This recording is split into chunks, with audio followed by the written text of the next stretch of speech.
കുട്ടിയായതുകൊണ്ടും total 1,50,000 അടച്ചാൽ മതി.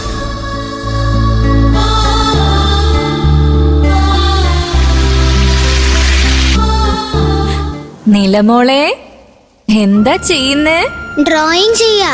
ശരി, അമ്മ എവിടെ? അതാ.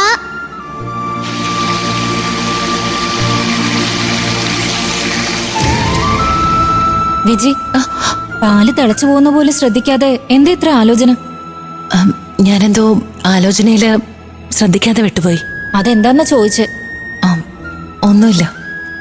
ഒന്നുമില്ലാന്ന് പറയുന്നുണ്ടെങ്കിലും എന്തോ ഉണ്ടെന്ന് മനസ്സ് പറയുന്നുണ്ട്. എന്താ ഉണ്ടായേ?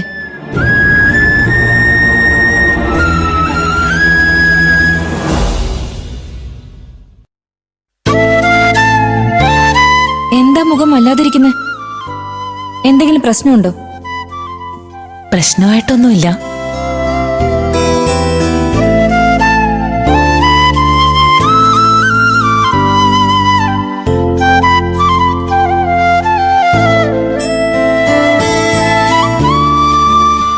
എന്നോട് ഷെയർ ചെയ്യാൻ ബുദ്ധിമുട്ടാണെങ്കിൽ അത് പറയണമെന്നില്ല.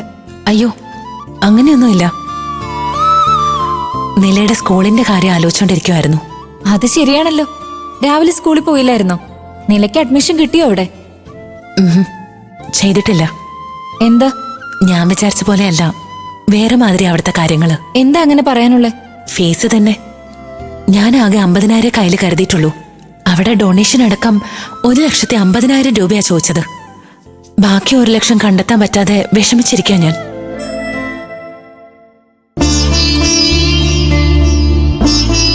അവിടെ അത്ര ഫീസ് ഉണ്ടാവുമെന്ന് ഞാൻ വിചാരിച്ചതേ ഇല്ല. അതിവിടുത്തെ ടോപ്പ് മോസ്റ്റ് സ്കൂളാ. ആ സ്കൂളിൽ അങ്ങനെ ചോദിക്കുന്ന പതിവാ. അതിന് നമ്മൾ കുറ്റം പറഞ്ഞിട്ട് കാര്യമില്ല. അവിടുത്തെ എഡ്യൂക്കേഷൻ ക്വാളിറ്റിയെ പ്രധാനം. അവിടെ പഠിക്കുന്ന എല്ലാ പിള്ളേരും വലിയ പണക്കാരുടെ മക്കളാ. അപ്പൊ നിലയെ ആ സ്കൂളിൽ പഠിപ്പിക്കാൻ പറ്റില്ലെന്നാണോ പറയുന്നത്? വിജി, പണക്കാരുടെ മക്കൾ അവിടെ പഠിക്കുന്നെന്ന് പറഞ്ഞതേ ഉള്ളൂ. നമ്മുടെ കുട്ടികൾക്കും അവിടെ പഠിക്കാലോ. പണമില്ലാത്തോണ്ട് ഒരു കുട്ടിയുടെ പഠിപ്പ് നഷ്ടാവരുത്.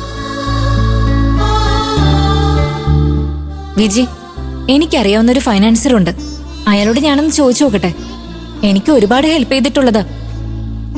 പ്രിയ, നീ എന്തിനാ വെറുതെ ബുദ്ധിമുട്ടുന്നേ? ഇതിലൊരു ബുദ്ധിമുട്ടുമില്ല. നിലമോൾക്ക് വേണ്ടി എന്ത് വേണമെങ്കിലും ചെയ്യാൻ ഞാൻ തയ്യാറാ. അത്രയ്ക്കിഷ്ടം എനിക്ക് അവളെ.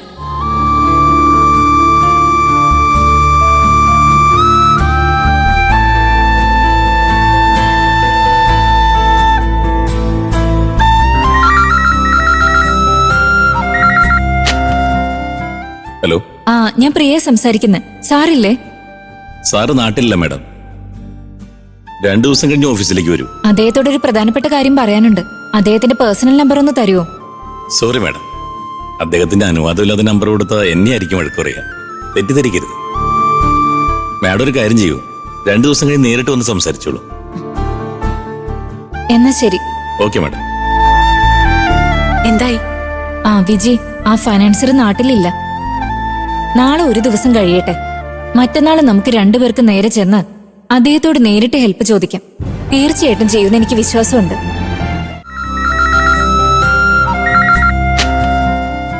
ഹലോ. ഞാൻ പ്രിയ സംസാരിക്കുന്നത്. സാറില്ലേ? സാറ് നാട്ടിലില്ല മാഡം. 2 ദിവസം കഴിഞ്ഞ് ഓഫീസിലേക്ക് വരൂ. അദ്ദേഹത്തോടൊരു പ്രധാനപ്പെട്ട കാര്യം പറയാനുണ്ട്. അദ്ദേഹത്തിന്റെ പേഴ്സണൽ നമ്പർ ഒന്ന് തരുമോ? സോറി മാഡം, അദ്ദേഹത്തിന്റെ അനുവാദമില്ലാതെ നമ്പർ കൊടുത്ത എന്നെ ആയിരിക്കും വഴക്ക് പറയുക. തെറ്റിദ്ധരിക്കരുത്. മാഡം ഒരു കാര്യം ചെയ്യൂ, 2 ദിവസം കഴിഞ്ഞ് നേരിട്ട് വന്ന് സംസാരിച്ചോളൂ. എന്നാ ശരി. Okay madam. എന്തായി? വിജി, ആ ഫൈനാൻസർ നാട്ടിലില്ല. നാളെ ഒരു ദിവസം കഴിയട്ടെ. മറ്റന്നാൾ നമുക്ക് രണ്ടുപേർക്ക് നേരെ ചെന്ന് അദ്ദേഹത്തോട് നേരിട്ട് ഹെൽപ്പ് ചോദിക്കാം. തീർച്ചയായിട്ടും ചെയ്യുമെന്ന് എനിക്ക് വിശ്വാസമുണ്ട്. പ്രിയ, ഒരുപാട് താങ്ക്സ് പ്രിയ. ആരാന്ന് പോലും അറിയാത്ത എനിക്ക് ഹെൽപ്പ് ചെയ്യണമെന്ന് തോന്നുന്ന നിന്റെ മനസ്സ് ഇന്നത്തെ കാലത്ത് ആർക്കും ഉണ്ടാവില്ല. നമ്മൾ പരിചയപ്പെട്ടിട്ട് 2 ദിവസം പോലും ആയിട്ടില്ല. അപ്പോഴേക്കും എനിക്ക് ഒരു പ്രശ്നം വരുമ്പോ നീ വിഷമിക്കുന്നല്ലോ. സ്വന്തം കൂടപ്പറപ്പിനെ പോലെ നീ എന്നെ കരുതുന്നേ. ഈ ചെന്നൈയുടെ തിരക്കുകൾക്കിടയിൽ ഇത്ര ആത്മാർത്ഥതയുള്ള ഒരു പെണ്ണിനെ കാണുന്നത് അത്ഭുതം തന്നെയാ. എന്താ വിജി ഇങ്ങനെയൊക്കെ എന്നോട് സംസാരിക്കുന്നത്? നമ്മൾ അയൽവക്കത്തുള്ളവരാണെങ്കിലും അന്യോന്യം സഹായിക്കേണ്ടല്ലേ? ഇങ്ങനെ ഞാൻ ചെയ്താ നാളെ എന്നെ ആരെങ്കിലും സഹായിക്കും. അത് വേറൊന്നുമല്ല വിജി. നിന്നെയും നിലമോളെയും കാണുമ്പോ എനിക്കെന്തോ കൂടെ പിറന്ന ആരൊക്കെയോ പോലെയാ തോന്നുന്നേ.